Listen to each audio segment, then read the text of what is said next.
Dino Mezzatesta joins the ET stand next. For over 50 years, people have come to see the Sharks play.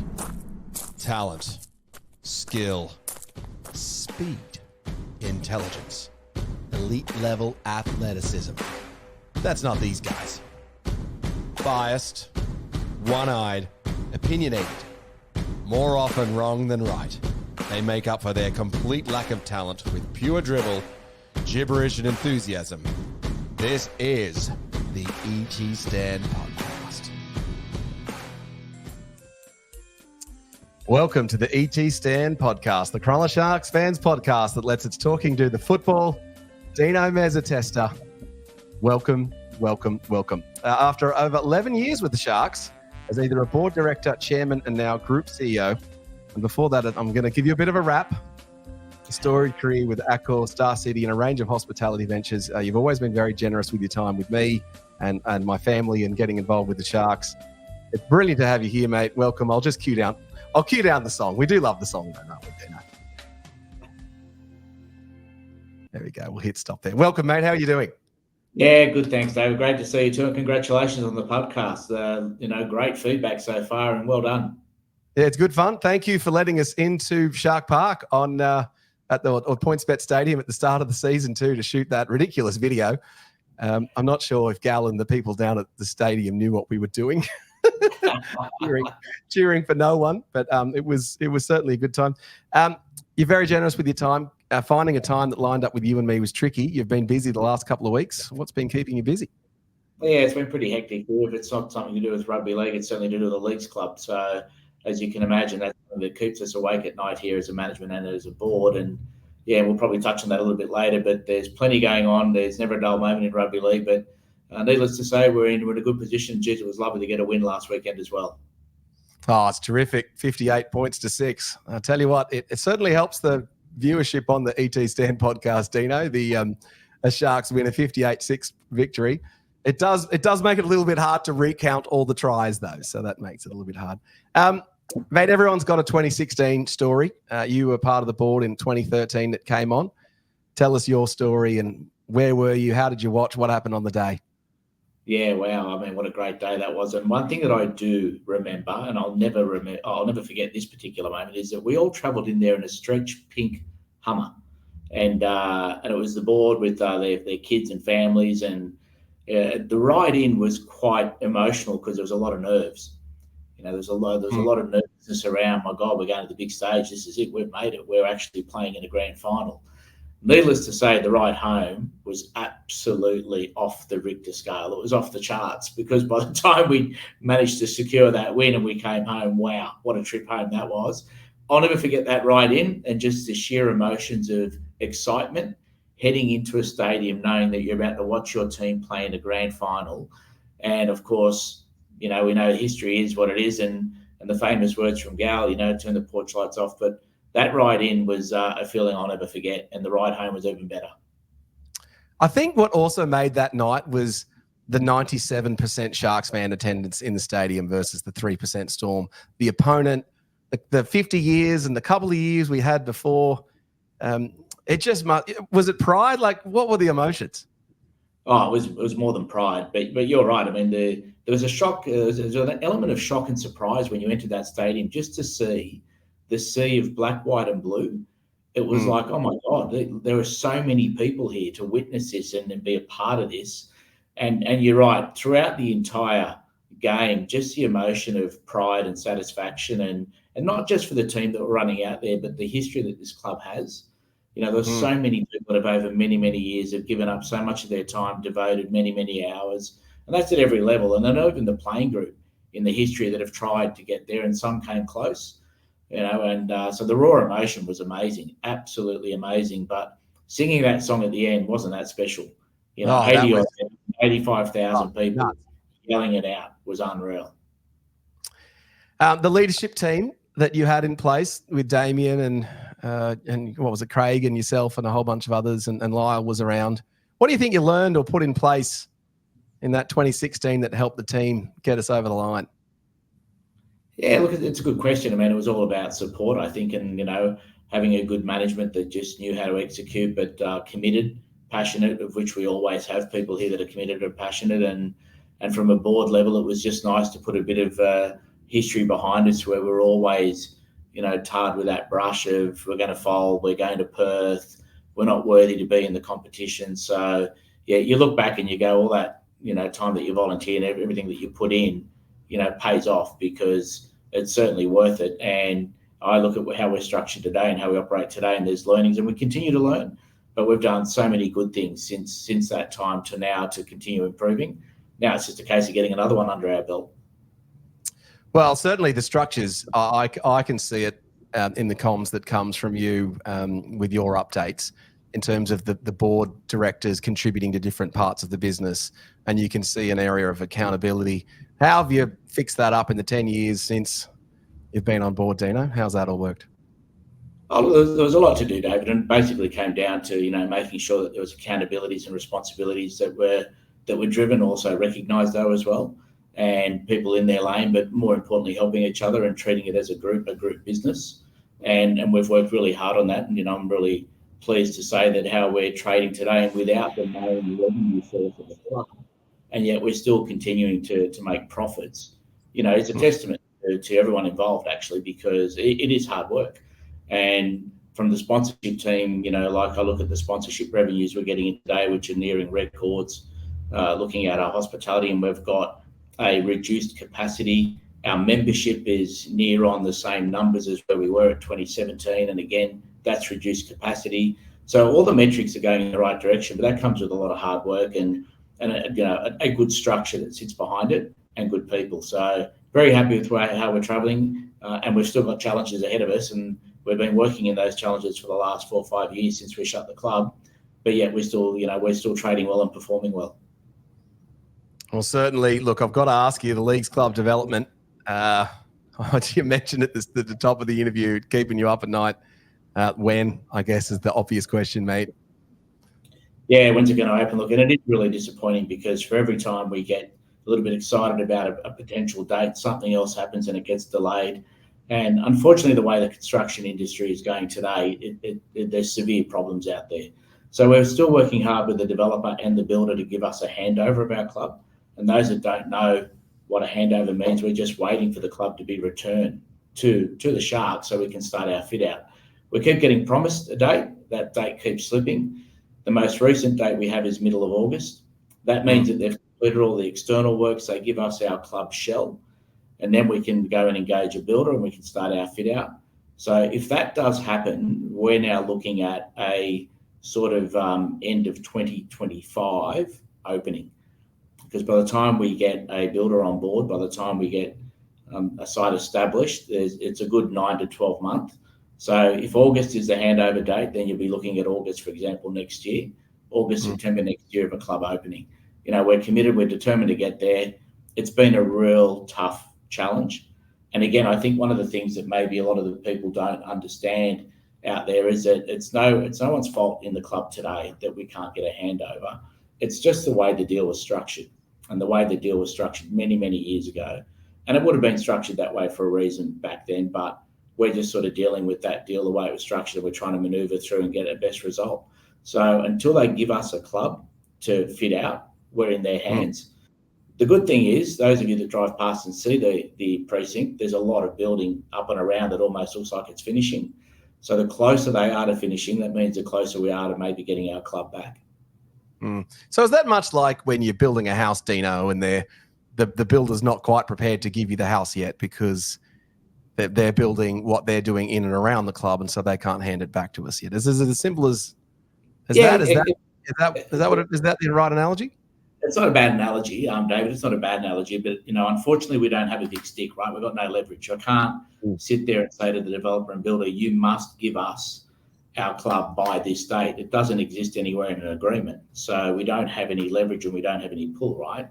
And because the whole development is so far behind, and the funders being the big banks are funding the big development of the retail centre and the residential centre, all the priority is on the retail and the residential.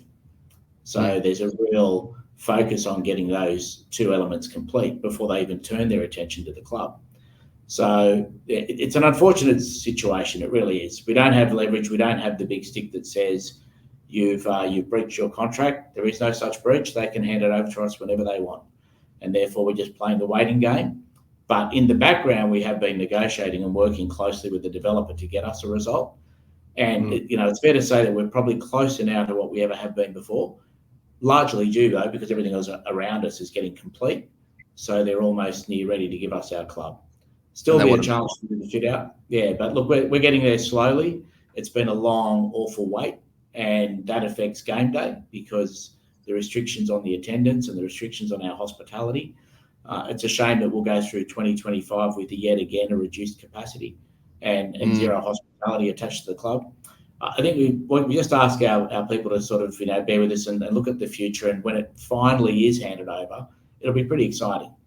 The club will be great. There's a big outdoor deck that's associated with the club that watching the game from that deck will be unreal. You would have seen the Chinese restaurants now opened, and that's that's a pretty amazing experience to watch a game from a Chinese restaurant. The Chinese restaurant, Dino, in the Cronulla Sharks is an iconic venue. We all talk about the story of cutting up jerseys and all of the fun stuff that's happened in the. And will Tony be coming? No, I won't ask you if Tony's coming. No, we got Michael Chow, the new operator of Golden Bay Asian Restaurant, and look, if it's not officially out there yet, as far as that we haven't launched it, the Cronulla Sharks have taken an equity in that restaurant as well. Yeah, perfect. So there's a bit of an exclusive break, a news break for your listeners, but yeah, and that's really important because every club has a really good Chinese associated with it. So we're a minority shareholder, but it's a great addition to the portfolio. I guess that's what Sharks fans want to know. I want to know the dollars that I might spend down in and around my club. How is that going to contribute back to the future of the club? And so from the perspective of the Chinese restaurant, hats off to the Sharks and those guys getting us on board as a partner. Dino, on the Leagues Club and not having a Leagues Club, I think a lot of people may not realise the impact that has on the game day experience. Because you just don't have the hospitality staff members, do you? What are the other negatives that come from not having the Leagues Club? It means you just don't have as many staff, don't you? What else can go is holding us back? Oh yeah, look, from a game day point of view, there's an enormous amount of revenue that unfortunately has not been realised because there is no club, but not necessarily revenue through the club, but the Peter Burns stand is attached to the club. So the top tier of the whole Peter Burns stand has been out of action ever since we've been back. And we can't touch that or get that back until the club's open. There's another good 600 seats that are on the top tier. Which you would sell. In the middle tier of the Peter Burns, there's about another 500 seats that are out of action and have been ever since we've been back. And we've only operated at the lower levels. We've haven't had the concessionaire of the bar and the food outlet down at the bottom of the Peter Burns either. They've been out of action. Even though we got the bathrooms back, they're certainly not in the condition in which we had hoped to get them back. But that was just to get something back from the builder. And the only thing that we've really operating there with is bathrooms, right? So pretty much your entire hospitality is out of action. And we have people on wait lists trying to get, either a hospitality seat or a seat within the stadium.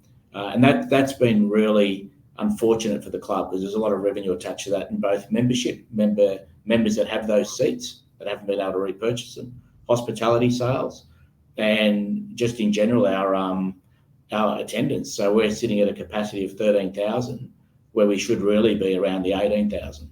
And the extra 5,000 people, and there's been that many games where we've sold out, which has been disappointing.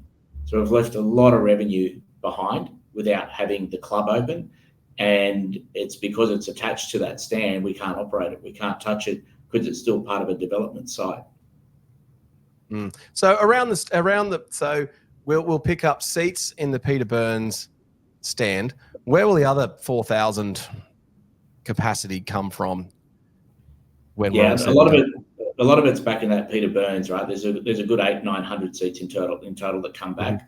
Then we get the deck back online, which we didn't have the deck, so that's a new venue which is on top of the Chinese restaurant. That's an 1,800 square metre deck. There's a good capacity that goes on that deck as well. And then within the club itself, where we used to run the Chairman's Lounge, we get that back. There's another good couple of hundred, 200-300 people there. We've got a new wine bar opening up as well, which is another couple of hundred. This is all internal hospitality. Yep. But then when we eventually can, reclaim the full northern part of the hill, the north eastern part of the hill, that gives us, Oh, yeah, northeastern. Are we going to replace that toilet block, Dino? Well, I'll tell you what's scheduled to go there is some more turnstiles. But once we build the turnstiles, what we will do is probably look for some more facilities. So you'll be able to enter the stadium from the northern end as well through that new product of that new precinct of the shopping centre. You'll be able to have an entry and exit point there as well. So there's turnstiles. We've got to build some new toilets there as well. So there's a fair bit of capacity that comes back. And the other reason why we can't push capacity is because of ingress egress, right? So we've only got the 2 entry points and 2 exit points being at the Captain Cook Drive end. So when we get that northern turnstile in, then that allows us to open up and have the greater capacity at a GA level. So you've got an additional. Is that because of the exits? Yeah, that's right. You need the exits for the fire safety. That's correct. All right. Well, look, let's jump to game day experience. I know you are a big Liverpool fan. So definitely Liverpool's your second team, right, behind the mighty Cronulla Sharks. 100% it is. What do you think we can learn from Liverpool and the game day experience? What would your vision be for like the perfect Sharks game day experience for all of us? Well, the stadium facility is number one, right? We need to do something there, and that is a challenge. But if I take away the facilities, and it's a conversation we have internally here every other week, because we seem to have lost a little bit of the flavour of when the CWSC was around. There was flags, there was drums, there was trumpets, there was a real atmosphere around, the stadium and support the team. And for whatever reason, whatever's happened, there's a real reluctance now of people coming in with flags.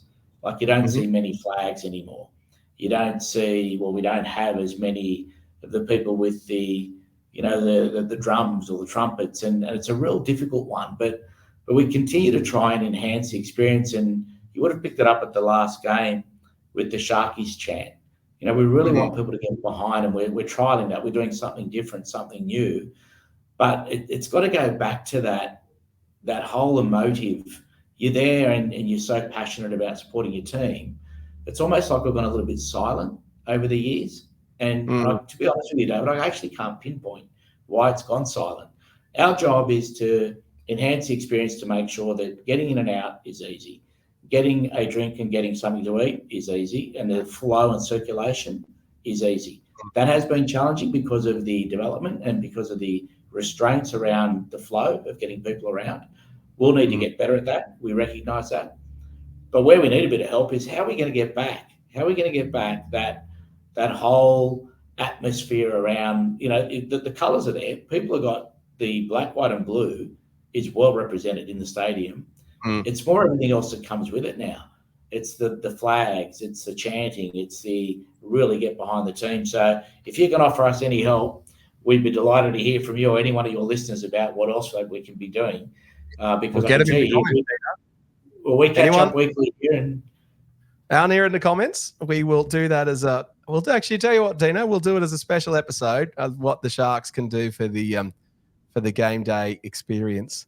I think there is a cultural difference between Australians and English to start with in terms of, I went to a Nottingham Forest match a couple of weeks ago at the end of the season. We're just different people to them. And so maybe the expectations on the chanting and the CWSC reference from, 2006 to 2009, that special time that group had with Dane and Damien and Liam and Macca. They built that actually off the away game experience. And so they basically just got annoyed that Benji tore us up in that 2005 game, Demo. And, it was born off the back of that. Certainly winning helps. And then a pride in the team. Because do you feel it when the fans support the team? And so I called it out in the podcast 2 weeks ago that we needed to get behind the Sharks when they were coming onto the field for the Tigers match. We needed the win. Can you feel when the Sharks fans are behind it? What energy does it give you? What role can we play there? Yeah, I agree with you. Look, and we're only in administration, right? Imagine what the players feel. I sense it. I know when the crowd's getting behind us or not. And then if you're a player, imagine the impact that has on you. And the players have told us too. the players have actually vocally said to us, it seems like we've gone a little bit flat. But, I think all our entertainment is great around halftime, pre-post. Like, the team does a magnificent job in making sure that we've got something going on. We just need the involvement now from the crowd. So do you feel it? The answer is yes. I think we feel it when we're a bit flat. You're right. Maybe it's got something to do with the scoreline, or we're a little bit nervous when they get a bit too close to us. And let's face it, the Sharks have got a bit of a history where even if we've got a bit of a gap, we always are waiting and thinking that they're going to call back on that gap, right? That's why watching them win 58-6 was more than satisfying, because I think when it got to about over 24, we could start to breathe and say, oh, sit down and enjoy this one now. Enjoy the rest of the ride. This is great. But I think the crowd, interaction is really important. And I'm not saying that there's many clubs that do it well out there, and you're spot on. I don't think we'll ever replicate what they have in England, around how they support. They're so passionate there. But we can work on things, and we can certainly do better. So, yeah, I'd be open to anything you want as a recommendation to getting your listeners on board to give us some advice. Are we going to bring back the big Pepsi ball at halftime, Dino, perhaps, or the band at the southern end of the stadium? I'm just trying to remember what are some of the other fun ones. I actually missed a kickoff at halftime one time. I missed a 40-meter kick for $10,000 once upon a time, Dino. Oh, no, you didn't, did you? Yeah, I got the 20. Yeah, I missed it. I was no good. What technologies have we got coming down the pipeline that we now see that we might expect to be rolled out at Shark Park or PointsBet Stadium over the coming years, mate? Yeah, it's a good question. And look, that's something where we can improve the experience. So we've been working closely with Telstra and a couple of other providers to see what we can do, like trying to enhance the experience by at least having, something that's a little bit more efficient when you order a drink or something to eat. It's still in the pipeline and we're not there yet, but I think we need to move with the times. The experience in stadiums today, when you travel around these new stadiums, is amazing.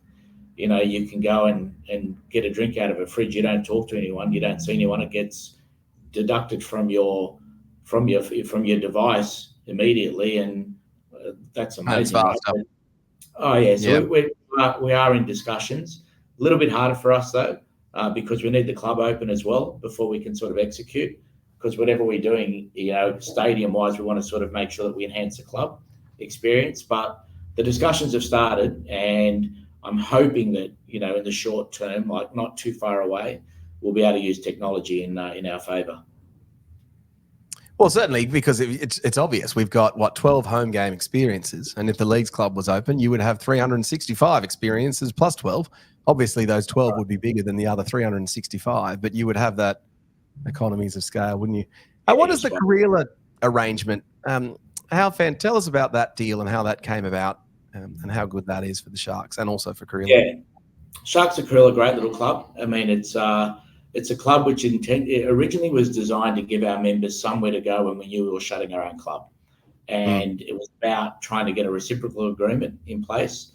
But at the time, Moorebank Sporties, who owned it, said to us, actually, we're really keen to sell it to you if you're interested. And that got our attention, and therefore the deal got structured, and it was a great deal. It's got 85 entitlements. We only operate with 65. They're the gaming machines. It's got a great bar. It's got a great bistro operated by Cove Bar and Grill, who have won Perfect Plate 4 years in a row. The food there is amazing. It's got good little function centres, and it's supported by an 18-hole golf course. So when we took over it, it was losing about $500,000 a year. We settled on that in July 2020 during COVID. And since we've settled, we've taken close to $1 million profit every year out of that club. Great little club, good support. And it's the real interesting statistic for me, David, is that when we shut Cronulla, we've still got 10,000 members with a postcode of 2230 who have not visited Cronulla. So they're somewhere. They've got I haven't signed in. I think I got a visitor pass when I've gone, Dino. I'm guilty. Right, yeah. So you're one of them, right? But what that tells me is that when we open Cronulla, when we do reopen a club, there's a lot of talk around, will we keep Cronulla? Absolutely, we'll keep Cronulla. Because that in itself demonstrates there's enough of our clientele and members to support two clubs. And the fact that we've had 10,000 that haven't visited means they're here somewhere, and I know they're just anxious and waiting for our club to open here. So it's been a great acquisition. as part of that acquisition, there's 12,000 square metres of land there that we own as well. So one day in the future, it'd make a great development opportunity. I'm not suggesting we're doing anything yet, but in time to come, what a great position for the club to have this asset that can also be developed one day and, developed into a new club plus either seniors living, retirement living, a hotel, something else. And there's a real need in the Shire as well for both of those. So, it's great to have. Yeah. 94 Cronulla Street. What other options did we consider when we were looking to purchase 94 Cronulla Street? Was it only property you were thinking of, or? No, to be honest and to be fair, we were looking at putting our merchandise store there. We were really desperate to get merchandise into a retail environment, and that was the original intent. It also meant that we wanted to own another asset so that we had a bit of a diversification on our balance sheet. And anyone that's familiar with Cronulla, there's always a lot of development, and I think in years to come, that property there, which is a great property, will be developed at some point in time. And what's going on at the moment with the park development is an indication that you can go up to 9 stories. I think it'll continue to develop along that strip there, the main street. So who knows what that'll be. But when we had an inquiry for someone to lease it out, you really had to stop and look at the analysis around someone's prepared to pay us rent for 10 plus 10. That's over a 20-year period. So first 10 years and then a 10-year option at really decent rent, you need to look at that seriously because that's almost now like a set and forget. So a diversified income stream for us. We've got revenue somewhere different, not relating to sponsorship or club poker machine or club beverage. They're a really good partner. And they're a really good partner. Yeah. They're great. And look, I think they're going to due to open in about 2-3 months. So it's a great asset to have on the balance sheet. And like I said, and in years to come, someone will look back and go, wow, what a development opportunity. Or you got some equity sitting in an asset there which can be used for something different one day. Yeah, I think that's probably right. Las Vegas. What went into securing that? How much does it cost the Sharks to get there? Tell us about Las Vegas, Dino. Yeah, Las Vegas. So look, we put our name in for round 1, right? Year 1, the inaugural year, and we just missed out, I was told. So this year we were going to make sure that we put our best foot forward. And look, we wanted to be the home team. We've ended up as the away team. So that is, unfortunately, there's a little bit of a financial hit there. You still get paid an appearance fee, and the NRL still covers you for players and staff at a number to travel over there, and they subsidise that, airfare and accommodation. But as the away team, you get a much smaller participation fee. That's okay, though, because we still wanted to showcase the brand over in the States. I think it's a great opportunity to put the Sharks, up in lights. And I was only asked this question the other day, David, and someone said to me, they said, did you think that you were a good chance? And I said, look, the way we operate today, and both on and off the field, we have to be a good chance. You might see some of the artwork behind me that we were putting together, and we've had this ready, for the last 4 or 5 months, actually. We were that well prepared, and we showed the NRL, when you make an announcement, we're ready to go. And that's how important it was to us. But if you think back of the Sharks of, 2013, 2014, will we ever be considered to go to Vegas if Vegas was an option back then? And the answer would be no. They wouldn't even run the risk on the players, Dino. They wouldn't run the risk on us. They wouldn't trust us that something wouldn't happen. And so, hats off to you. Well, that's right. So the measurement for me is here we are, 23, 24, and we're being considered just like the big clubs. We're right up there with the big end of town, the ones that have got the reputation that, they've been performers for a long time. And that's the shift. That's the shift for the business. That's where we're at now, and we need to maintain that. So that's really reassuring, and it's really complimentary to everyone involved, from board, management, players, staff, fans, members. It's a great story. So will we have, for the traveling Sharks fans that decide to go, will we have some sort of get together, or will we have something, or have you thought that far ahead yet? Yeah, we haven't planned anything to that detail, but we've certainly put it in our working document that there has to be something. There'll have to be something, whether it's a open training session, a captain's run. There's got to be something where we get together. The fanfare that the NRL put on is pretty special. It's a good event. I know that we're all keen to make it bigger and better this year, so that could be another opportunity for us. But we will do something. How about a live ET Stand broadcast from Las Vegas? I have said that I am going to go. So you can put that on your list that we'll do a live ET Stand broadcast if you can help us a little bit with that. I'm not sure how you might be able to help us, but that would be certainly a lot of fun. Well, let's look into that, David, because that sounds like something that, again, is a great initiative, and why wouldn't we do something like that? So let's talk about that and see what we can do.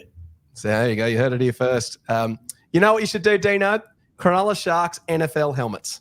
The response for that merchandise, what was it? Sione was wearing it? I can't remember which player was wearing it. If you did a special 100 set of Cronulla Sharks NFL helmets, I'm telling you they would sell, Dino. I want one. Right. So there you go. There's we are talking with partner Classic about some other lines, so maybe we'll throw that one in there as well. Yeah, I'd definitely buy that one. So the financial position of the Sharks, how would you describe it, mate? How are we sitting? Yeah, look, we're okay at the moment. We're sitting well. We just spoke about Sharks at Cronulla. We have zero debt on Cronulla, and it's getting close to $1 million in profit a year. And the valuation most recently on that property is sitting at about $13.5 million. We paid $4.6 million for it, so that's a great return, and it's great on the balance sheet at the moment. So that's fantastic. We own our own stadium, as many people know, and a good thing and a bad thing, because we can't seem to unlock any government money for it, but that's still an asset that we own. So we own our own stadium, and we own our own club, even though we don't have it back online. But that club lot, which sits in the middle of that big precinct, we are the landowner. So we still own the club. We own 94 Cronulla Street, which is a great little building in the heart of Cronulla.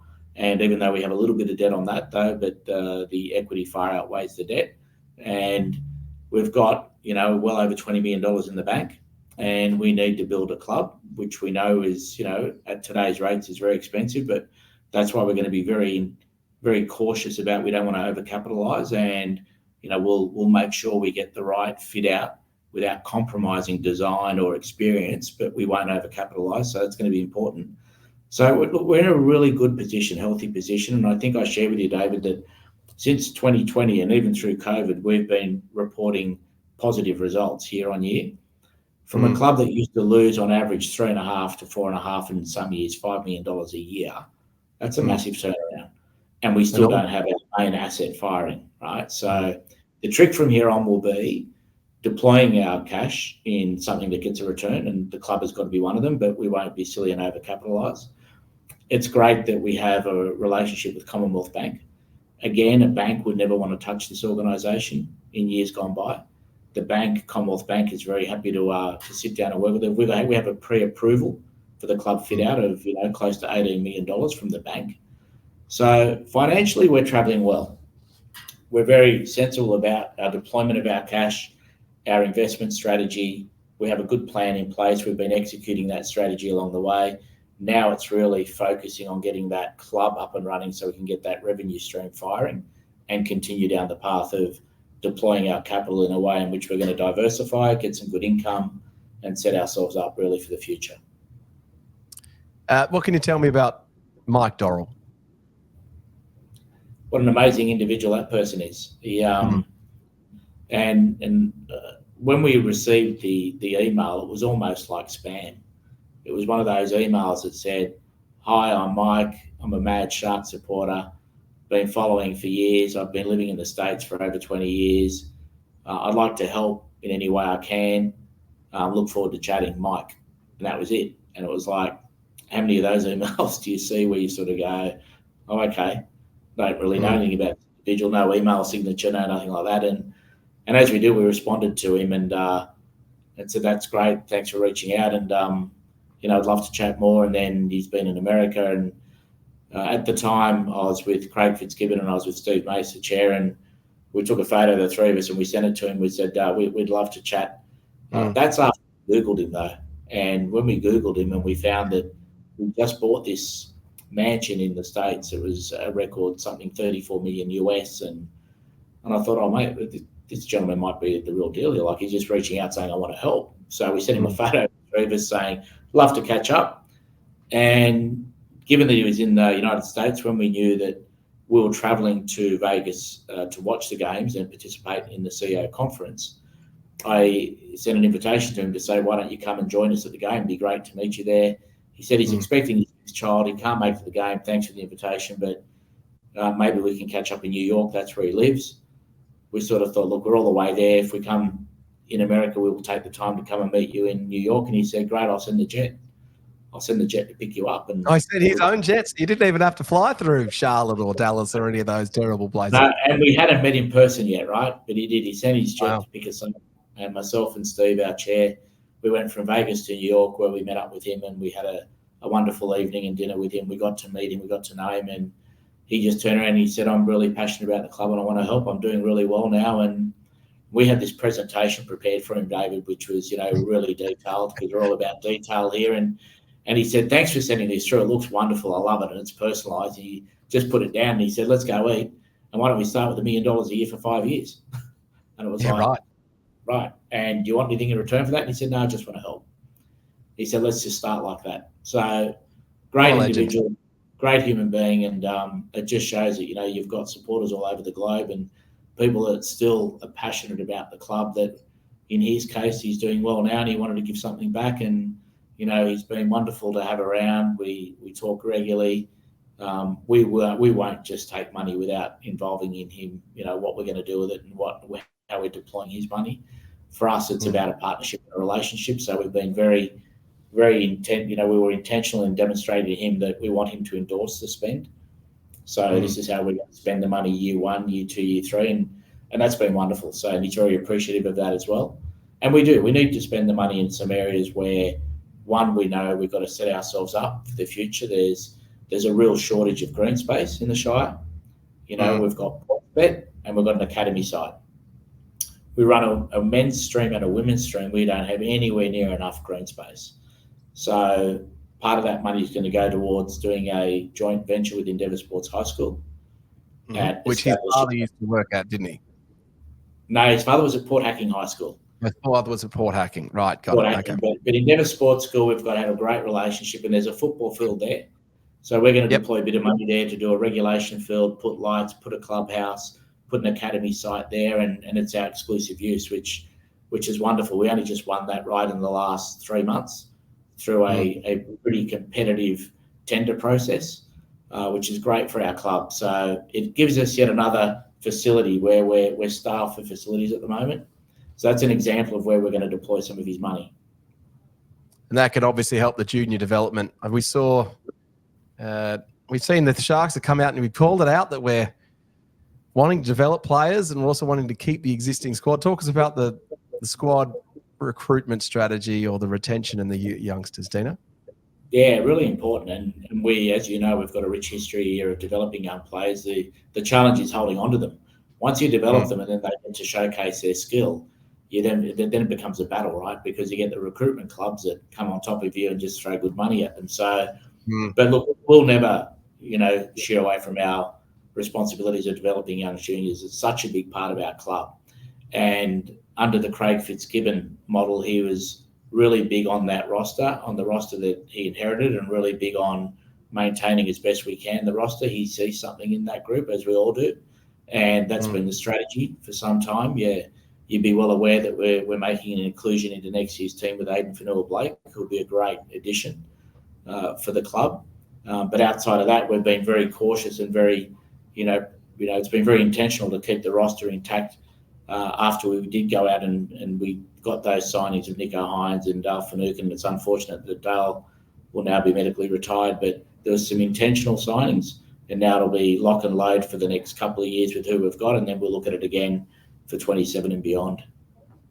Dino, there's a lot of chat about the Sharks fan wanting you to try and pull Aiden Fanua-Blake across to the Sharks early. If that was to happen, how do those deals come about, and what happens? How does it happen? Yeah, well, first and foremost, you need to get a release, number one, if before you can even think or consider about it. And then you need to have room in your cap as well. And if you don't have room in your cap to make it happen, then it won't happen.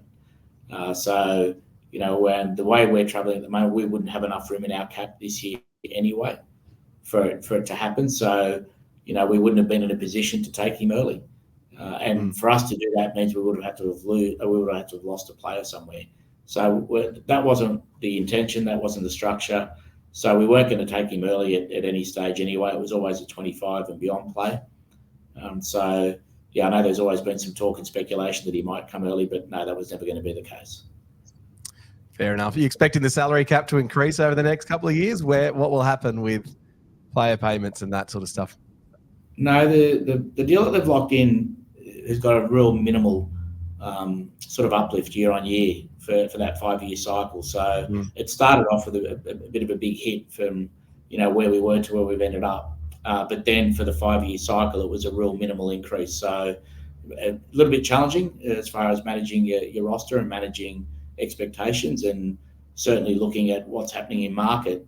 You'll see it as even fans and members of just the money that's being discussed outside today of certain individuals, and that drives the market. So all of a sudden, everyone thinks that they're at the same rate, and the money is great for the code at the moment and for playing, but it becomes a bit of a challenge to really try and put everyone within the envelope of the required cap, especially when you've got a couple of marquee players at the top, and you need to put an X amount of minimum players at the bottom, and you're trying to fill them all in between. So, but look, we're in a good position. Like I said, the coach Craig, believes in this roster as we all do, and therefore the first priority was locking down the roster, working with the roster and the team as it is today, and that's what we've got. That's what we're seeing on the park. That goes into next year as well with the inclusion of Aiden, and then from sort of that 27, 28, and 29, we're sort of looking at maybe exploring some different options. You mentioned Craig Fitzgibbon. What impresses you about him as a coach for the Cronulla Sharks? Yeah, he's very methodical. He's very measured. Measured is a really strong word for Craig because he is measured, but he's very intentional in his approach. He's very stubborn in his if we're playing a certain way, or we believe that this is who we are, then we're not going to deviate, and that's a stubbornness, but it's a great stubbornness. It's don't deviate, stay on course. It's who we are, it's how we play, it's how we behave, and he won't deviate. Love that about him. Also love the fact that one of the most important things in our organisation is that we say when we win together, and we all get to celebrate, which is wonderful. But when we lose together, which is more important. And that's a trait right across the business. And yeah, we've gone through a bit of a rough patch of late, right, where we've lost a few in a row, but the unity inside is amazing, because it's not about blame, it's not about pointing fingers, it's certainly not about changing anything or repairing anything. You just got to stick together and work harder, and that's what we do. So we've got this great motto of lose together. Not that we want to continue losing, but believe in ourselves that it will turn, and we've got the team and the ability to turn, and they can achieve something. And I think even looking at the weekend's game, you put young Daniel Atkinson into the halves to pair up with Tricky and Braden Trindle, and everyone else has got to do their job. And I think everyone went out and did their job. Absolutely, everyone went out and did that job, and there's no reason why they will continue to do that. We'll change tack. We'll chat footy. Will Kennedy, I'll ask you the easy one first. Who's going to play fullback? We talked about this for 40 minutes on the ET stand last Tuesday or 2 days ago. Who would you put at fullback if you were Coach Fitzgibbon next week? Dino? Yeah, look, we won't know until they announce the team next Tuesday, but I don't think you can overlook young Liam, who's playing at the Jets at the moment. He had a great game last week. He scored a hat-trick. So he's definitely got to be an option for him, definitely. There's the troops are a little bit skinny at the moment. Unfortunately, Mawini Hiroti has an injury which rules him out. But he could have been an option to maybe take a wing position and then realign someone that's maybe on the wing, like a Ronnie or someone, but that's not going to happen either. So, look, there's a few options for him. It's unfortunate we've got a couple of injuries that we're dealing with at the moment, though, that sort of, it minimises your ability. But look, they're not going to announce anything until they have a good, long, hard think about it, and on Tuesday when they announce the first look at the team. But look, if a young kid gets an opportunity to have a debut, that's great as well. If that does happen, that'd be unreal. And if it doesn't, it'll mean they've given some thought about who takes on that number one position, and there's certainly players within the roster that can take on that number one position. So be interesting to see where he lands. What did the listeners say? What did you think? Oh goodness, we presented 5 or 6 different options, all the way from Nico Hines even being a miracle return. I don't think we didn't land on a solution, actually, mate. My solution was to put Ronnie there and put Iro to the wing. which Well, leads us to which leads us to the second question. Right, and that's the beauty of having some. I guess you got a little bit of experience out in the park, but you've got some players that can really, jump into a different position if need be. The charge on Will Kennedy, mate. Why didn't we fight that? Yeah, it's a really good question, and a long, hard debate over the entire weekend around. And I've got to be careful here on what I say because, it is unfortunate. It's disappointing that they took that view that it was a grade 2. You could really argue how it was a grade 2, but to be very, I guess, direct, it was the option of saying the risk of 2 weeks without your fullback was probably far, far greater than suggesting 1 week. And let me tell you, we spent the entire weekend working on this, which means that we got plenty of advice. We watched plenty of video. We got plenty of legal advice. We tried to uncover every single corner of what our defence would be. But if you look at the rules, how the rules are written, and grade 2 being contact with a referee, then some of the advice we were getting was that it would be a real challenge to convince a panel that he couldn't see the referee, as an example.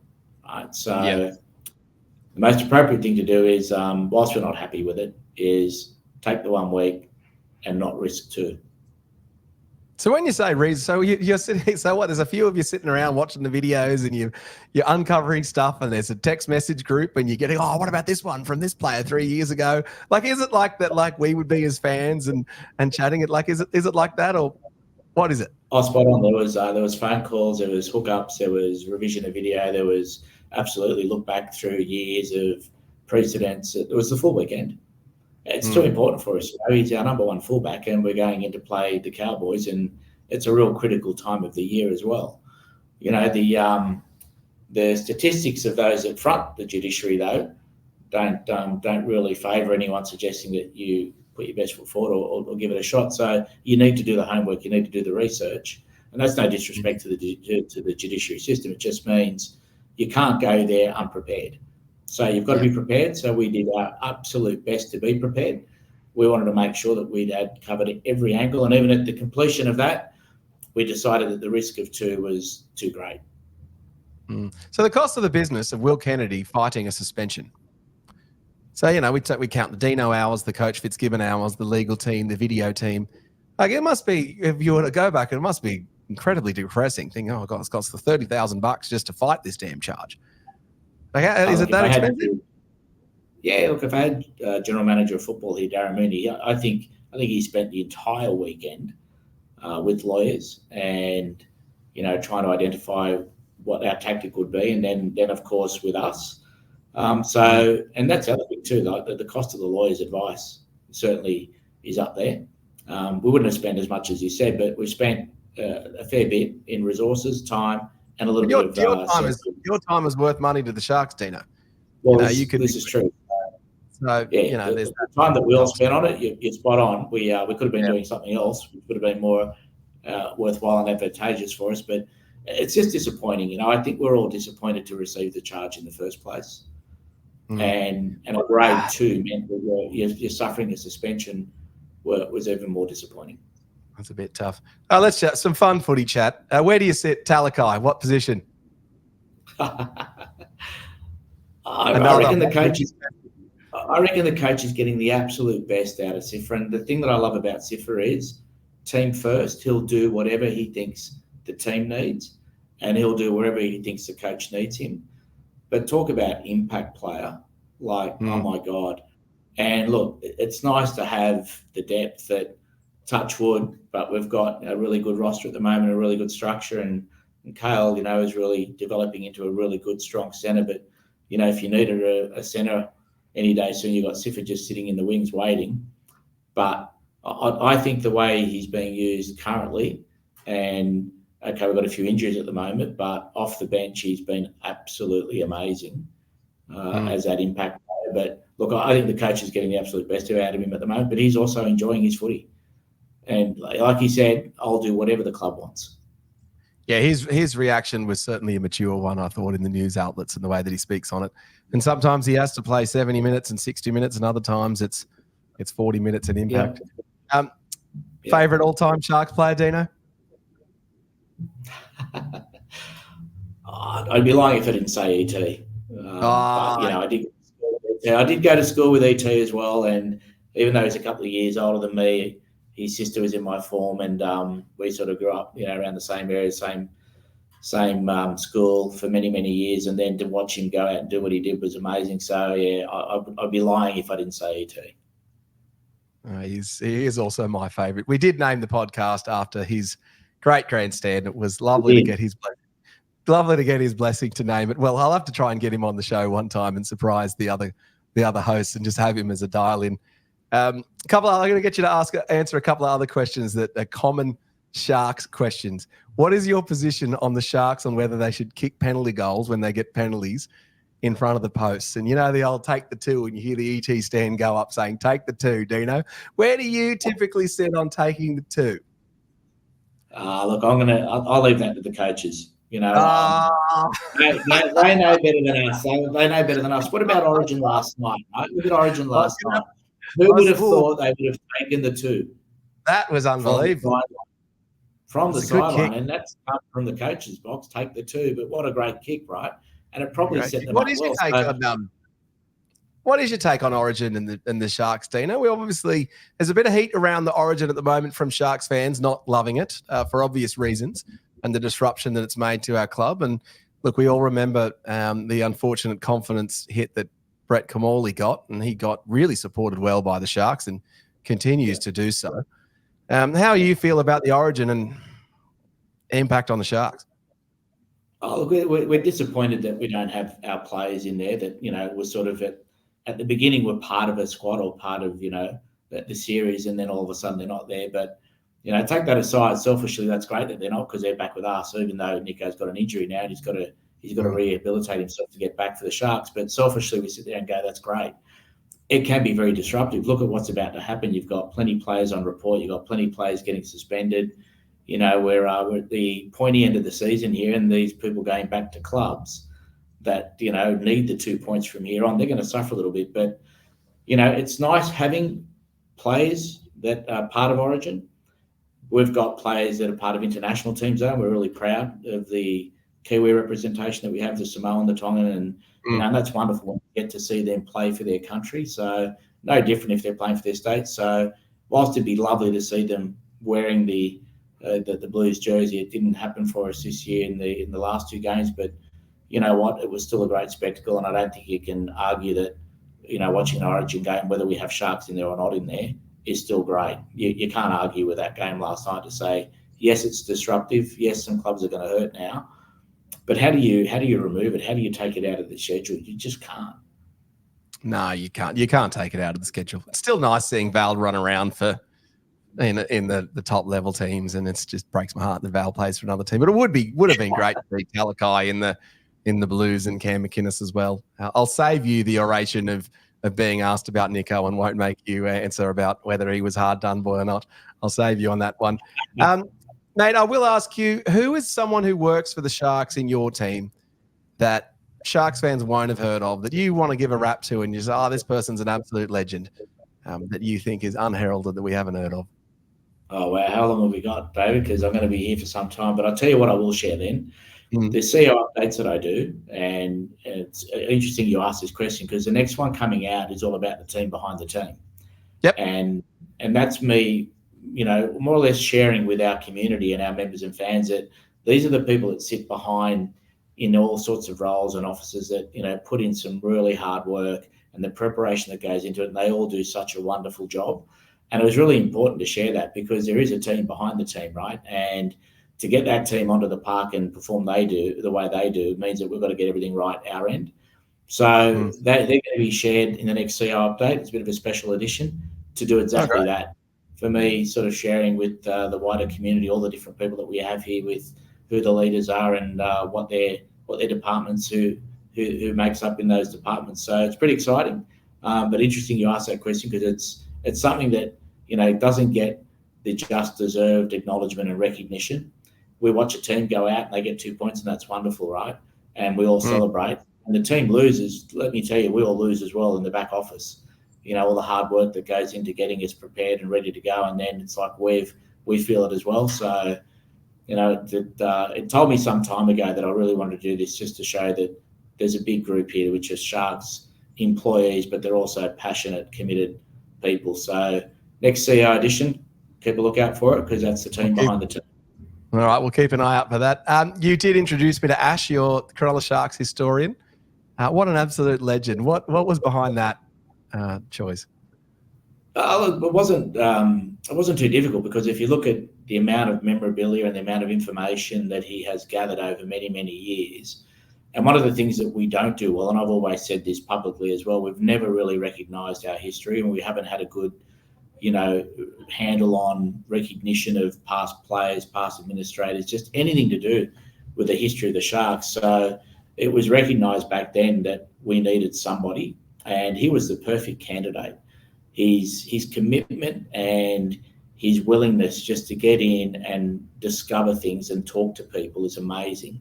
So he's done a great job for us, and I recommend you get him to share you some of the information we have gathered now that sits in a central position now that we've never had before, and we're only building and building. And there'll be an exciting announcement a little bit later this year as well around us as a group and recognition of our history. So I'm looking forward to that. And tell us, or some sort of Sharks museum or something, or some sort of area, Dino. That would be really good. For that one, I think you'll like this one, David. But stay tuned. But it's all part of that recognition of history, which we haven't been at all. But I'm happy and pleased to say that with the introduction of Ash as well, we're really now starting to collate some serious information and getting a real handle on information which is so precious. All right, perfect. All right, we've been very generous with your time, mate. I'll ask you 2 more questions. One is a free hit. Is there anything you wish you could have talked about with us, you want to talk to any Sharks fans about that we didn't cover, or you think we covered everything? I think you've done a good job there, David. I really do. I mean, I think you've had me on way too long. I don't think people are going to hang on for this long, but good job. Well done. I hope I've shared enough. I think they will, Dino. And then, last question. Before I say anyone still watching at this point, do hit the subscribe button to get notified of all of our videos on the ET Stand podcast. What's the long-term vision for Dino Mezzatesta as the? What's your plan? What's the long-term vision? Good question. I do have a contract with the club up until June next year, so I've got a year to go. So it's probably a timely question, because we haven't really, other than some discussions between myself and Steve, we haven't done anything else yet to look at the longer term. But I want to see this through. I hope to think I'm still going to be around here because, one, I'm determined to open a club and make sure that we're proud of what we open. 2, I want to make sure that our club is set up as that powerhouse, so that it will never, ever be spoken about in future around Perth, or we don't deserve to be in a competition. So, that's definitely a motivation. I think we're well on our way, but there's a lot of work still to do. And, of course, without saying it, I want us to get a trophy cabinet that we're all going to be proud of. So the hard work has got to go in the back end to allow the front end to come and get us some more silverware, so that, we can be proud about the fact that the club, has got success. We're getting there, but there's a long way to go. So without answering the question directly, David, I've got some discussions to have with the board in the next sort of few months to look at what the future looks like. But I like to think I'm going to be around. Well, it might be the most important signing we make next year, Dino. Oh, no, you're too kind. I don't think so. Other than the ET Stand being signed up to ET Stand podcast being signed up to travel to Las Vegas, it'll be the second most important signing. Well, mate, you are an absolute gentleman and legend, and you've been a friend of the Bolderman family since you and my brother jumped on the board in 2013. It is amazing long tenure at Cronulla Sharks. You should be particularly proud of everything you've achieved with the Sharkies, and keep up the good work, mate. Fingers crossed it's this year. If it's not this year, it'll be in the next couple of years. That elusive second Sharkies premiership. Wouldn't that be terrific? All right, that was the ET Stand podcast with Group CEO of the Cronulla Sharks, Dino Mezzatesta. Do keep an eye out for our future videos. We do a Tuesday night episode every single week. When we're in the final series, we'll have a few more extra episodes, and we do what's called the live debrief post-show, where we share our thoughts, feelings, and reactions So please do join us for those ones as well. And that was the ET Stand podcast for me, David Boldo, your host, and for Dino Mezzatesta. We'll see you guys next time. Thanks very For much, over David. 50 years, people have come to see the Sharks play. Talent, skill, speed, intelligence, elite level athleticism. That's not these guys.